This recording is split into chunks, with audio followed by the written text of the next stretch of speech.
I'm going to make this one easy for all of you. Civil War. That's right. Tim Pool did the meme, but why is he saying Civil War in this context? We're talking about books and schools and curriculum. This one's actually quite simple. I don't say it to mean quite literally that there are like armed factions forming over how government is being run or anything like that.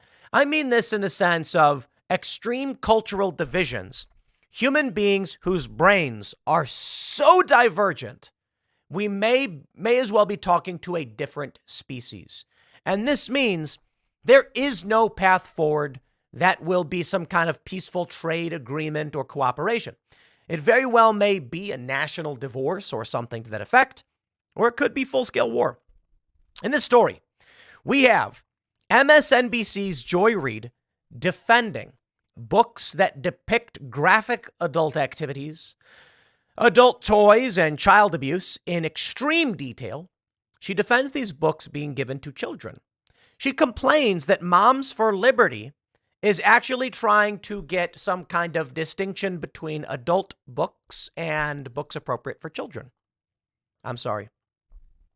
In this context, there is no world in which I can see myself negotiating with these people. And I feel like Moms for Liberty actually does try to have that negotiation to a certain extent.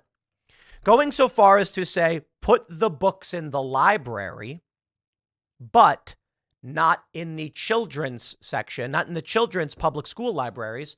And I just say, well, hold on there a gosh darn minute. Is this really where we are headed? I'm sorry. I may have a bit of a more extreme view than Moms for Liberty in this regard. I'd like to push them a little bit. There is a book like, how about this one? All Boys Aren't Blue, banned in 29 school districts. Joy Reid brings this book up.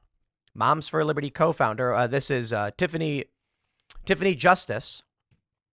And Tiffany Justice aptly brings up that in the book, there is a graphic depiction of a child that is abused by an adult and who is, I try to keep it family friendly, so we'll keep it to the innuendo on this one. But an adult man engages in adult activities on a child, on a male child. That book depicts this. Joy Reid says, what if a child feels seen by this? To which Tiffany Justice says, if a child feels seen by a graphic depiction of rape, something has been done to that child. We need to do more than just get him a book. Joy Reid immediately loses it. And she's like, no, children must read this. Because Joy Reid is psychotic. And what I mean by that is, here's how I see the left and the right. I am a rational person of a certain moral standing, and everyone's got different moral bandwidth, I suppose. Joy Reid has zero moral bandwidth. Zero. None. There is no question of morality. But morality is a real thing. There is good and there is bad. In my view, bringing these books like Genderqueer to children and exposing them to these things will cause them suffering later on in life. It will cause them pain. You need to be at a certain level of development and understanding to approach certain subjects. That doesn't just mean sex. It could quite literally also mean, murder and war.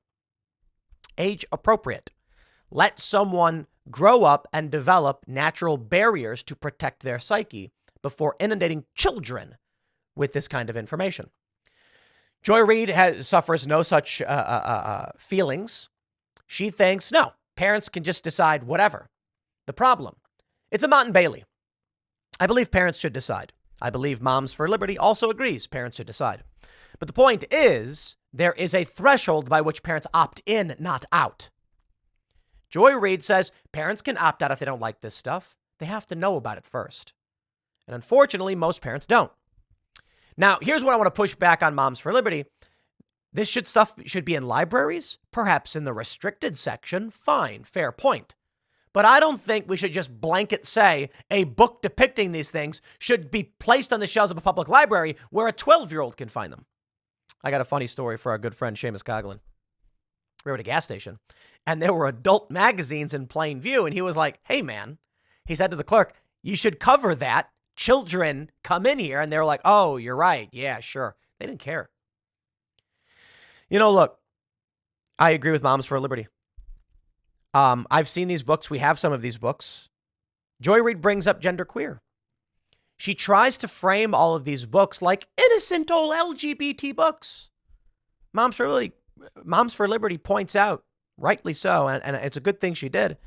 In these books, there's dildos. There's rape in graphic detail. That is not appropriate for children. What a crazy world. When Stephen Marsh came on the show, and it's funny because I kind of cite him a lot. He's the guy who wrote the Civil War book. In fact, I got his book literally right here, The Last Election. Hey, shout out to Stephen Marsh. Wrote this with Andrew Yang. He did. He came here, he said, yeah, I don't care for morality. And he actually argued, full-throated, that children should have access to graphic sex content where they can read about, oh boy, you name it. Anal rape, blowjobs. They should. Why? Because they can. I was kind of like, what? That's not really an argument. Because they can? He's like, well, with the internet, they have access to everything. I mean, why keep it from them? I'm like, they should not have access to these things on the internet. They should not have access to these books in the library. But he believed they should. And so that's where I kind of agree with him. Yeah. Yeah, maybe civil war is inevitable. Let me break down to you the issue of morality. Morality is the simplification of attempts at creating a more positive outcome for the future generations. It's an overly simplistic thing. That's typical. I break it down in this way because let me just start from the beginning. If we have no morality, there is no right, there is no wrong. Then what do we have?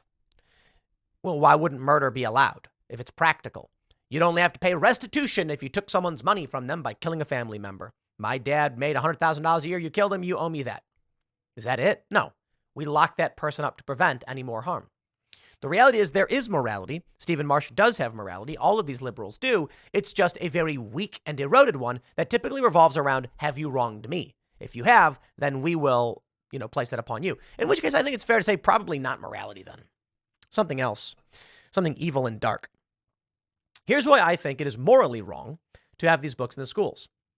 Let me start by saying to call it morally wrong is to simplify for the average person an argument about what is beneficial to the betterment of mankind, what is beneficial to mankind and future generations.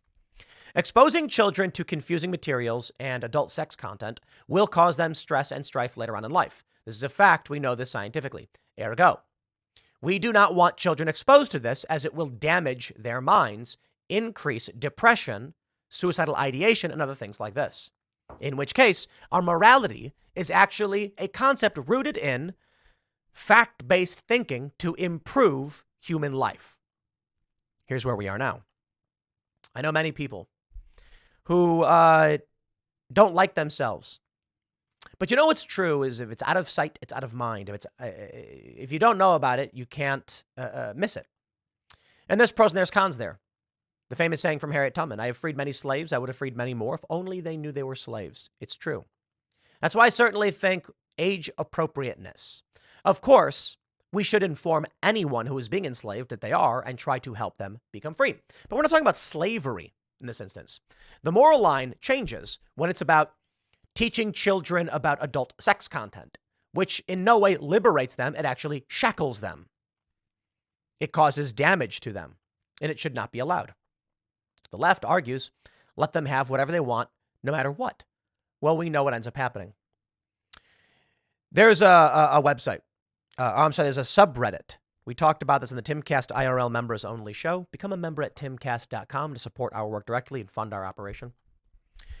In this story, a woman had the flesh flayed from her arm to be crafted into a pseudo-phallus, a neo-phallus.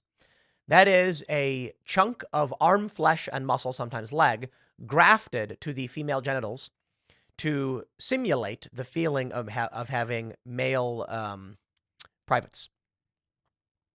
A post by one woman, a woman, said, I'm doubting this and having second thoughts, and I don't know that I want to do it. And the replies are all, I believe in you. You can do this. I believe in you. A person who is suffering a mental disorder as listed in the DSM-5 and is seeking a dramatic, irreversible surgical operation, was thinking to themselves they did not want to do it, and then got inundated online with people cheering it on, saying, do it, do it, do it.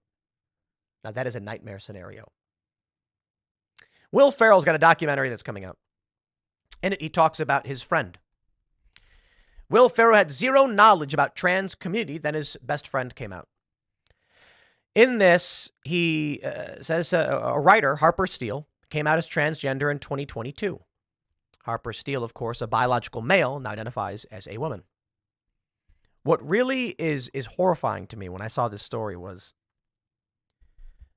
any other condition in the DSM-5 would not be defended, protected, affirmed.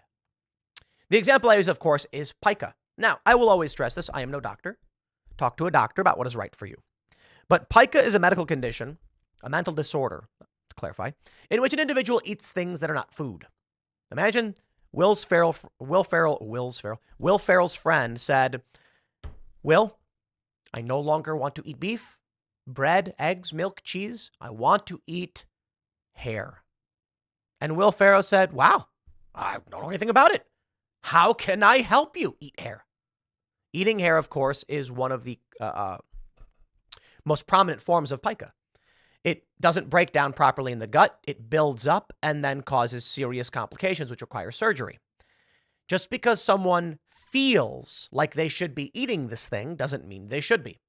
In which case, an individual who wants to surgically graft flesh from one part of the body, I don't think the appropriate response is to just say, sure. Of course, if someone wants to engage in body modification, hey, more power to you. Do your thing. My point here is a question. Why is it that anorexia is frowned upon, pica is frowned upon, gender dysphoria is praised upon? Why is it that there is one category in the DSM-5 that results in affirmation? Honest question. This is what happens when you have children who are confused, actually may not want to go through with this, but are told they should. I don't have all the answers for you, my friends, but I can tell you, when it comes to as to why we don't want these books in schools, it's because we don't want humans to suffer and fail. We want to reduce suicidal ideation. We want to reduce depression. We know that many of these things lead to depression. So, should books be banned? No. But should they be introduced into curriculum? No.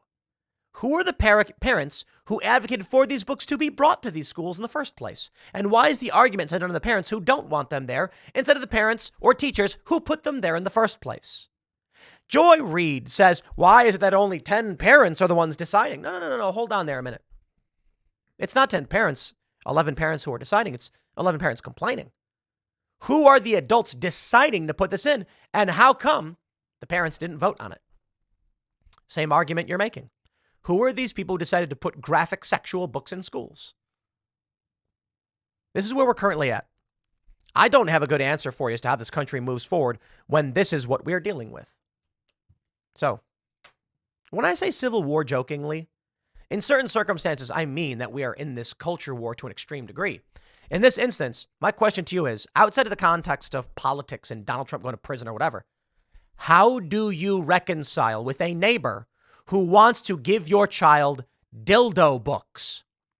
If Joy Reid walked up to a school with any one of these books, she would be criminally charged as a pedophile, a sex offender. How is this then justified in any capacity? I don't see how we mend this. I really don't. But for the time being, there are people like Tiffany Justice and Moms for Liberty that are pushing back. I think we do win in the end of this because I do believe, we had Marianne Williamson on the show. I do believe that when people like Marianne Williamson are exposed to this, they say no. And the only reason Marianne Williamson exists in the political context she does is because she believes this stuff. When Marianne Williamson came on Timcast IRL, we showed her the book and she gasped. When we showed her the book, Not My Idea, which depicts white people as devils, she nearly cried. because we know that Marianne Williamson is a good person. She's just trapped in the lies from the depraved psychopaths of the corporate press, notably MSNBC. And so we believe. Should good people like at MSNBC who watch this, who are just confused, be exposed to proper information, they may actually wake up. Here's hoping. I'll leave it there. Next segment is coming up at 6 p.m. on this channel. Thanks for hanging out, and we'll see you all then.